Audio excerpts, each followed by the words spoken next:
And ఇంకోటి పర్యావరణం గురించి చివరి క్వశ్చన్. యాక్చువల్లీ పేపర్‌ని వేస్టేజ్ ఎక్కువ అవుతుందని చెప్పేసి ప్లాస్టిక్ అని పెట్టారు. అవును. సో, ఇప్పుడు ప్లాస్టిక్ వాడొద్దని చెప్పేసి మళ్ళీ పేపర్‌కెళ్తున్నాము. అవును. సో, ఇప్పుడు ఇక్కడ పర్యావరణాన్ని నష్టపరుస్తున్నామా పేపర్ యూజ్ చేయడం వల్ల? ఇప్పుడు పేపరు యూజ్ అనంగానే మీకు 2, 3 రకాల పేపర్ మనకి కిచెన్‌లో వాడతాము. ఒకటేమో దాని ప్యాకేజింగ్ కోసం. ఓకే. ఎందుకంటే ప్యాకేజింగ్ ఎక్కడి నుంచో రావాల్సొస్తుంది కాబట్టి మీకు అక్కడ పేపర్‌దనే ప్యాకేజింగ్ వాడాల్సొస్తుంది. కాటన్స్ గానీ అట్లాంటివి. అదే మీరు లోకల్‌లో కొంటే అవసరం ఉండదు.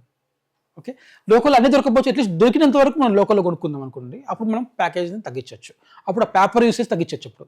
పేపర్ కూడా సింగిల్ యూసేజ్ కాబట్టి అది కూడా మనం వేస్టే అది కూడా. పర్యావరణానికి నష్టమే అది. ఎందుకంటే ఒక చెట్టుని కట్ చేయడం వల్లనే పేపర్ వస్తుంది మీకు. లేకపోతే రాదు పేపర్ మీకు. ఓకే. సో, కాబట్టి అది తగ్గించుకోవాలి. దాని బదులు మనం స్టీల్ కంటైనర్ తీసుకోవడము, స్టీల్ కంటైనర్ తెచ్చుకోవడం అట్లాంటి కాన్సెప్ట్ తీసుకురావాలి. అదొకటి. రెండోది టిష్యూ పేపర్. మీరు గమనిస్తే ఈ రోజుల్లో అది పాష్ అనుకుంటారు బేసిక్‌గా. ఓకే. ఈ టిష్యూ పేపర్స్ తీసుకొస్తారు ఇంట్లో కూడా కిచెన్ తుడవాలనుకోండి టిష్యూ పేపర్‌తో తుడిచేస్తారు.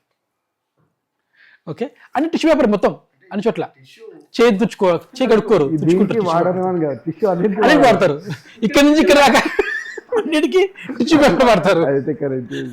ఓకే. నార్మల్‌గా ఏదైనా టిష్యూ పేపర్ ఎక్కడ ఉంది అంటారు. అది టిష్యూస్ ఇంకో టిష్యూస్ లేవా? టిష్యూస్ లేవా? హోటల్‌కెళ్తారు. ఇక్కడ టిష్యూస్ లేవు అంటారు. అంటే ఇప్పుడు ఎస్పెషల్లీ ఇది ఎక్కడి నుంచి వచ్చిందంటే మనము ఫారిన్ నుంచి వచ్చింది కల్చర్ ఇది. మంది కాదు. టిష్యూ పేపర్ కల్చర్ మంది కాదు. మన దగ్గర తయారయ్యే కాదు. ఒకప్పుడు ఇంపోర్ట్ చేసుకునే వాళ్ళు. ఇప్పుడు మన దగ్గర తయారవుతుంది టిష్యూ పేపర్ కూడా. ఈ టిష్యూ పేపర్ ఏంటంటే వాళ్ళు వాటర్‌తో చేతులు కడుక్కోవాలంటే వాళ్ళకి చల్లగా ఉంటుంది అసలు మీకు. ఇక్కడ చాలా వాటర్ ఎలా ఉంటుందంటే చాలా చల్లగా ఉంటుంది. ఆ వాటర్ మనకైనా సరే రేపు ఈ చలికాలంలో ఇప్పుడు మనం వెళ్ళి చేయి కడుక్కుంటే చాలా చల్లగా ఉంటుంది. ఎస్పెషల్లీ తెల్లవారుజామున వెళ్తే చాలా చల్లగా ఉంటుంది. కాబట్టి వాళ్ళు ఏం చేస్తారంటే టిష్యూ పేపర్ అనే కల్చర్ తీసుకొచ్చారు వాళ్ళకి దొరకవు కాబట్టి. ఓకే. ఆకులు అవి కూడా వాళ్ళకి చల్లగా ఉంటాయి. అవి కూడా బయట నుంచి కోసుకోవడం వాళ్ళకి చేత కాదు కదా వాళ్ళకి. సో, కాబట్టి టిష్యూ పేపర్ అనే కాన్సెప్ట్ వచ్చింది వాళ్ళకి. అయితే అదే కాన్సెప్ట్ మనం కూడా ఇంప్లిమెంట్ చేసాం ఇప్పుడు. మన దగ్గర కూడా సిటీలోకి వచ్చేస్తే మీరు ఆఫీస్‌కి వెళ్ళినా లేదంటే ఎక్కడికి వచ్చా కూడా టిష్యూ పేపర్ అనేది వాడటం అయిపోయింది. ఇంట్లో కూడా ఇప్పుడు టిష్యూ పేపర్ వాడుతున్నాం. అయితే మనం గమనించాల్సింది ఏంటంటే ఇండియా పాపులేషన్ ఎంత? 130 130 కోట్ల మంది ఉన్నారు. రోజుకి ఈ ప్రతి ఒక్కరు కూడా అంటే ఇప్పుడు ఎస్పెషల్లీ ఈ సిటీస్‌లో బాగా వాడుతున్నారు టిష్యూ పేపర్. ఓకే. ఇప్పుడు టౌన్స్ కూడా వెళ్ళిపోయింది. విలేజెస్ కూడా బహుశా వెళ్ళిందేమో తెలియదు నాకు. టౌన్స్‌లో కూడా టిష్యూ పేపర్ వాడుతున్నారు ఇప్పుడు. ఇదే విధంగా మనము అందరూ అలవాటు చేసుకుంటే మనము ఈ టిష్యూ పేపర్ అని ప్రతి ఒక్కరు వాడితే అంటే 130 కోట్ల మంది టిష్యూ పేపర్ వాడితే ఎన్ని చెట్లు కావాలి? అంటే రోజుకి ఒక 20 టిష్యూలు కావాలి ఈ లెక్క వెళ్తే. అట్లా 130 కోట్ల మంది ప్రతిరోజు ఇన్ని టిష్యూలు వాడితే సంవత్సరానికి ఎన్ని చెట్లు కావాలి? 2 సంవత్సరాలకు ఎన్ని చెట్లు కావాలి? 10 సంవత్సరాలకు ఎన్ని చెట్లు కావాలి? అన్ని చెట్లు మన దగ్గర ఉన్నాయా? అది మనం గమనించాలి. ఆ యాంగిల్‌లో ఆలోచించి అట్లీస్ట్ మన భావి తరాల వాళ్ళ కోసం అన్నా సరే టిష్యూ పేపర్ వాడటం మానేయాలి. మరి దాని సొల్యూషన్ ఏంటి? టిష్యూ పేపర్ అయితే ఏంటంటే కిచెన్‌లో వాళ్ళకి రోల్ లాగా ఉంటుంది. టింగ్ అని లాగేసుకుంటారు. దాన్ని తీసేసి పడేస్తారు.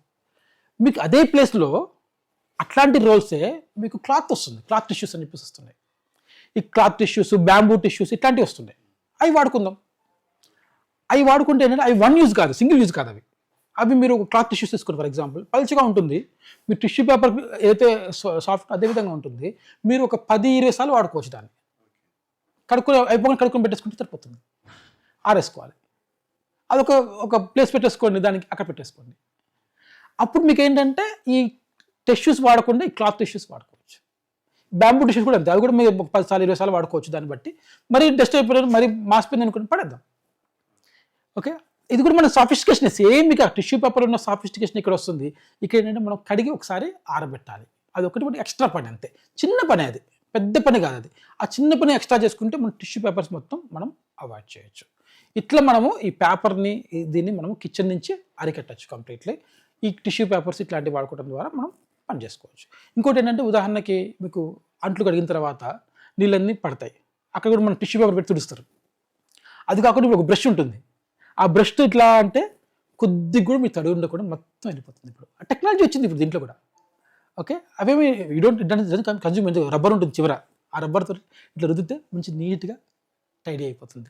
శుభ్రంగా ఉంటుంది. చూడటానికి చాలా బాగుంటుంది. మంచిగా వెళ్ళిపోతుంది. ఒక్క చుక్క డ్రాప్ కూడా ఉంటుంది మీకు. ఇంకా అంత నీట్గా ఉంటుంది అది ఒక 1 year 2 yearsకి ఒకసారి మార్చుకోవాల్సి వస్తుంది. మార్చుకుంటే సరిపోతుంది.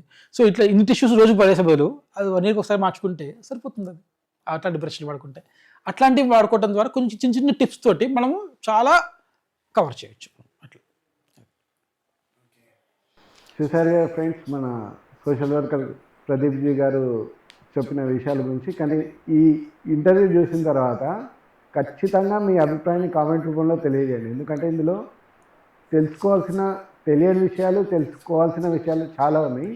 సో ఖచ్చితంగా కింద కామెంట్ రూపంలో తెలియజేయండి. ఈ వీడియో కానీ నచ్చితే లైక్ చేయండి, షేర్ చేయండి. Thank you. మీకు తిట్లు ఎక్కువ వస్తాయేమో కింద చూసుకోండి కామెంట్స్లో. తిట్లు కూడా వచ్చే అవకాశం ఉందేమో చూడండి. అంటే మనం పాజిటివ్గా తీసుకోవాలి, ఏదైనా పాజిటివ్ తీసుకోవచ్చు. అంటే మీకు నెగిటివ్ ఉన్నా కూడా చెప్పండి, ఆ పాయింట్స్ నుంచి కూడా మనం నేర్చుకుందాము.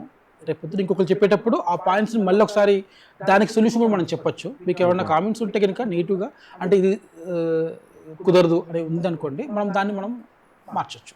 దానికి సొల్యూషన్ కూడా మనం చెప్పొచ్చు. కింద కామెంట్స్లో మీరు ఇస్తే దాన్ని బట్టి వీరి ద్వారా మళ్ళీ ఒకసారి మీకు చెప్పే అవకాశం ఉంటుంది. ఓకే, విన్నారు కదా. కామెంట్ రూపంలో మీరు పాజిటివ్ కానీ నెగిటివ్ కానీ ఖచ్చితంగా కామెంట్ చేయండి. అండ్ ఈ వీడియో కానీ నచ్చితే లైక్ చేయండి, షేర్ చేయండి, మా ఛానల్ని సబ్స్క్రైబ్ చేయండి. Thank you. నమస్కారం.